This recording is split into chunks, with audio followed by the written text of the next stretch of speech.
Our chapter of the day is found to the book of Exodus, chapter 22, verses 1 to 31.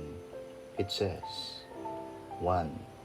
If a man steals an ox or a sheep and slaughters it and sells it, he must pay back 5 head of cattle for the ox and 4 sheep for the sheep too. If a thief is caught breaking in and is struck so that he dies, the defender is not guilty of bloodshed.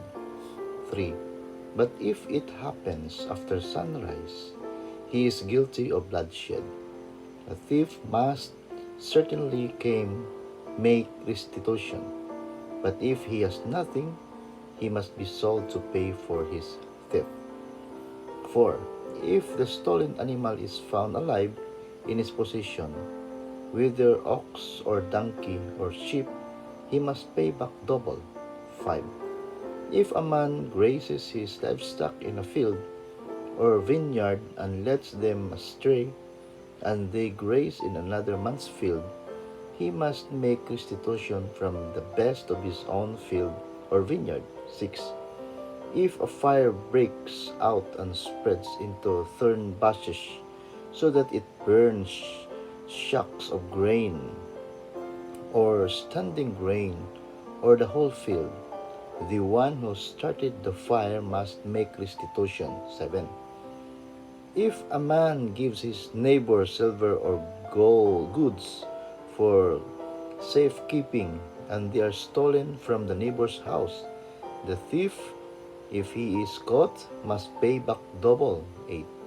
But if the thief is not found, the owner of the house must appear before the judges to determine whether he has laid his hands on the other man's property.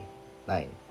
In all cases of illegal possession of an ox, a donkey, a sheep, a garment, or any other lost property about which somebody says, "This is mine," both parties are to bring their cases before the judges. The one whom the judges declare guilty must pay back double to his neighbor. 10. If a man gives a donkey, an ox, a sheep, or any other animal to his neighbor for sale keeping, and it dies or is injured or is taken away while no one is looking. 11. The issue between them will be settled by the taking of an oath before the Lord that the neighbor did not lay hands on the other person's property. The owner is to accept this and no restitution is required. 12. But if the animal was stolen from the neighbor, he must make restitution to the owner. 13. If it was torn to pieces by a wild animal, he shall bring in the remains as evidence, and he will not be required to pay for the torn animal. 14. If a man borrows an animal from his neighbor and it is injured or dies while the owner is not present, he must make restitution. 15. But if the owner is with the animal, the borrower will not have to pay. If the animal was hired, the money paid for the hire covers the loss. 16.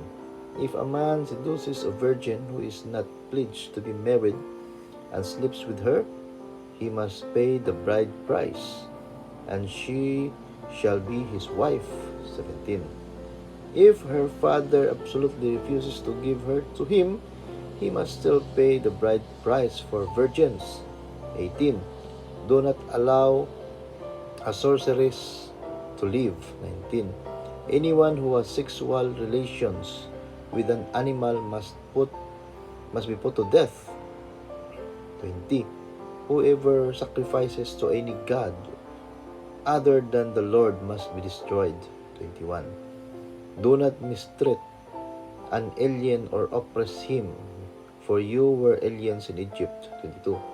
Do not take advantage of a widow or an orphan. 23. If you do and they cry out to me, I will certainly hear their cry. 24. My anger will be aroused, and I will kill you with the sword. Your wives will become widows, and your children fatherless. 25. If you lend money to one of my people among you who is needy, do not be like a moneylender. Charge him no interest. 26. If you take your neighbor's cloak as a pledge, return it to him by sunset. 27. Because his cloak is the only covering he has for his body. What else will he sleep in? When he cries out to me, I will hear, for I am compassionate.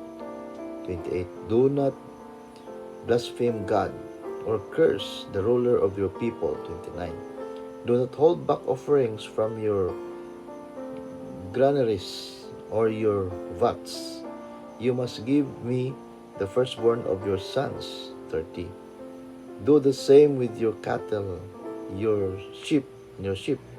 Let them stay with their mothers for 7 days, but give them to me on the 8th day.